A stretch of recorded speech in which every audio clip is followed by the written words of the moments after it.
అధికార ప్రభుత్వానికి అధికారంలో భాగస్వామ్యులుగా ఉన్న వాళ్ళకి మంత్రులుగా డిప్యూటీ సీఎంలుగా ఈ సభలో ఉన్న వాళ్ళకి ఎలా పిఎస్ ఇస్తారు? ఎలా పిఎస్ ఇస్తారు? ప్రతిపక్షం ఏది అధ్యక్ష? లేదనుకోండి, వాళ్ళే ప్రతిపక్షం రావాలనుకుంటే వాళ్ళు రాజీనామాలు చేసి మంత్రులు డిప్యూటీ సీఎంలు వచ్చేయండి. అంతేగాని ఇలా ఎవరి నోటికొచ్చిన మాట్లాడి ఈ రోజు గవర్నర్ ప్రసంగంలో రాష్ట్రానికి సంబంధించింది ఏదీ లేదు. ఇంకొక విషయం అధ్యక్ష, గత ప్రభుత్వం అన్నారు వడ్డీలు కడుతున్నామన్నారు. గత ప్రభుత్వం వడ్డీలు కడుతుంది.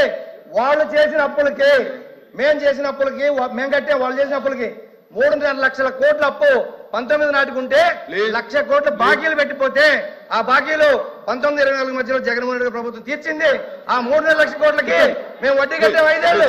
మంత్రి గారు, హోమ్ మినిస్టర్ గారు అయిపోయింది, కూర్చోండి. అధ్యక్ష, ఇందాక ఎల్ఓపి గారు కూడా చెప్తూ ఇది గవర్నర్ గారు కూర్చోండి మాధవ్ గారు కూర్చోండి. హోమ్ మినిస్టర్ గారు. అధ్యక్ష, ఇక్కడ ఒక 2 విషయాలు అధ్యక్ష. అంటే గవర్నర్ గారి స్పీచ్ కి సంబంధించి ధన్యవాదాలు తెలిపే తీర్మానంలో ఏదైనా సభ్యులు అబద్ధం సత్యదూరం క్షమించండి అధ్యక్ష, సత్యదూరానికి సంబంధించిన అంశాలు చెప్పినప్పుడు కంపల్సరీగా మేము చెప్పాల్సిన బాధ్యత ఉంది. కంపల్సరీగా రిప్లైలు ఎవరైతే మంత్రి గారు చెప్తారో వాళ్ళందరూ కూడా చెప్తారు అధ్యక్ష. ఇప్పుడు మన సభ్యులు మాట్లాడినప్పుడు ప్రతిపక్ష హోదా గురించి మాట్లాడారు అధ్యక్ష. ఎందుకు ఈ సభలో మాట్లాడుతున్నానంటే ఆయన ఈ సభలో ఎత్తారు కాబట్టి విషయం చెప్పాలి అధ్యక్ష. ప్రతిపక్ష హోదా రావటానికి వాళ్ళకున్న సభ్యులు సరిపోతారని వాళ్ళకు వచ్చిన రూల్ బుక్ లో అధ్యక్ష చెప్పాలి. గురించి ప్రతిపక్షం గురించి అంత గట్టిగా మాట్లాడుతూ నిన్న గవర్నర్ గారి ప్రసంగంలో తమరు ఉన్నారు అధ్యక్ష. అధ్యక్ష, గవర్నర్ గారి ప్రసంగంలో తమరు ఉన్నారు. ఒక పక్క మీరు, ఒక పక్క స్పీకర్ గారు, ఒక పక్క గవర్నర్ గారు మాట్లాడుతున్న సందర్భంలో ప్రతిపక్ష హోదా కావాలి అని చెప్పి అడగడం అన్నది ఎంతవరకు సభ్యత అధ్యక్ష? వీళ్ళు సభ్యత సంస్కారాల గురించి మాట్లాడుతున్నారేంటి అధ్యక్ష? ప్రతిపక్ష హోదా అనే విషయం ఈ సభకు సంబంధించింది కాదు. అది ఆయన మాట్లాడారు అధ్యక్ష. ఎవరు మాట్లాడారు చెప్పాలి. ప్రజలు ఇవ్వలేదు. ఈ రోజు చంద్రబాబు నాయుడు గారు, పవన్ కళ్యాణ్ గారు, గవర్నర్ గారు ఇచ్చింది కాదు అది. ప్రజలు ఈ రోజు ప్రతిపక్ష హోదా ఇవ్వలేదు. మీరే ఒకనొక సందర్భంలో అధికారంలో ఉండేటప్పుడు అట్నుంచి తీసుకుంటే ప్రతిపక్ష హోదా పోతుందని చంద్రబాబు నాయుడు గారు పోతుందని మాట్లాడారు. మరి ఆ రోజు రూల్ అండ్ రెగ్యులేషన్స్ తెలీదా? ఆ రోజు సత్యబాబు గారు పెద్ద ఆయన సభలో ఉన్నారు అధ్యక్ష. అర్థం చేసుకోవాలి అధ్యక్ష. ఎక్కడ పడితే అక్కడ దీని గురించి మాట్లాడితే మేము మాట్లాడతాం.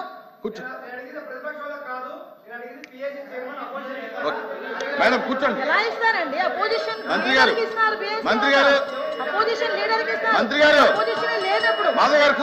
జగన్మోహన్ రెడ్డి ఫ్లోర్ లీడర్ అంతే. వైఎస్ఆర్సీపీ ఫ్లోర్ లీడర్ ఆయన అంతే, అంతకుమించి ఏం లేదు. The house is adjourned for tea break.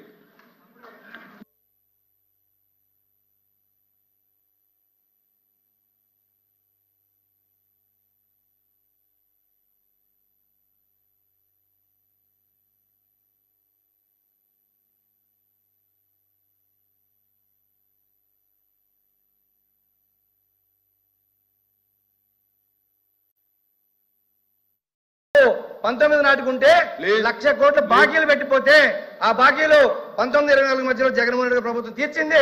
ఆ 3.5 లక్షల కోట్లకి మేము వడ్డీ కట్టాం 5 ఏళ్ళు. ఎన్ఓసీ కూడా తీసుకోకుండా మీరు శంకుస్థాపన చేస్తే ఆడ పోర్టుకు పర్మిషన్ లేకపోతే జగన్మోహన్ రెడ్డి ప్రభుత్వం వచ్చిన తర్వాత నవయోగాల దగ్గర ఎన్ఓసీ తీసుకొని పోర్టు ల్యాండ్ అక్వైర్ చేసి దానికి 3,600 కోట్ల రూపాయల నిధులు కేటాయించి ఆ పోర్టుని 1,600 కోట్ల రూపాయల నిధులు వినియోగించి ఆల్రెడీ పోర్టు సగం పూర్తయింది అధ్యక్ష. అది అయ్యింది కాబట్టి మాకు ఇండోసోల్ వచ్చింది అధ్యక్ష. ఈ రోజు అధ్యక్ష ఉండండి అధ్యక్ష, రామాయపట్నంలో పోర్టు 18లో శంకుస్థాపన చేశారు అధ్యక్ష. ఆ తర్వాత ఏషియన్ పల్ప్ ఇండస్ట్రీ 24,000 కోట్ల రూపాయల లక్షల కోట్ల పెట్టుబడి తీసుకొస్తే తరివేసింది వీళ్ళు కదా. వీళ్ళ వల్ల లూలు పరిశ్రమ తరలిపోలేదా? మన రాష్ట్రంలో పుట్టిన అమర్రాజా పరిశ్రమ తరలిపోలేదా? వీళ్ళు ఇండస్ట్రీ గురించి మాట్లాడతారు అధ్యక్ష. వీళ్ళు ఈ రోజు మాట్లాడతారు. చెప్పండి, ఎవరు తీసుకున్నారు ఈ రోజున? మీ సుబ్బారెడ్డి ఏం చెప్పదలుచుకున్నారు చెప్పండి. అదేనండి, మీ వల్ల పరిశ్రమలు జరిగిపోతే మీరు నీతులు మాట్లాడతారని చెప్తా ఉన్నాను. సిగ్గు లేకుండా కందుకూరు ప్రాంతంలో పెట్టినటువంటి ఏషియన్ పల్ప్ ఇండస్ట్రీ తరలిపోయిన కారణం మీరు కదా. ఆ రోజు పోర్టును రద్దు చేసిన మీరు కదా. మీ అనుయాయులకు అప్పగించుకొని మళ్ళీ కొత్తగా ఏదో మొదలు పెట్టామని చెప్పి చెప్పుకోవడం నిస్సిగ్గుతనంగా మాట్లాడతారు అధ్యక్ష. ఇది చాలా అసత్యాలు చెప్తారు అధ్యక్ష సభకే. ఎల్ఓపి గారు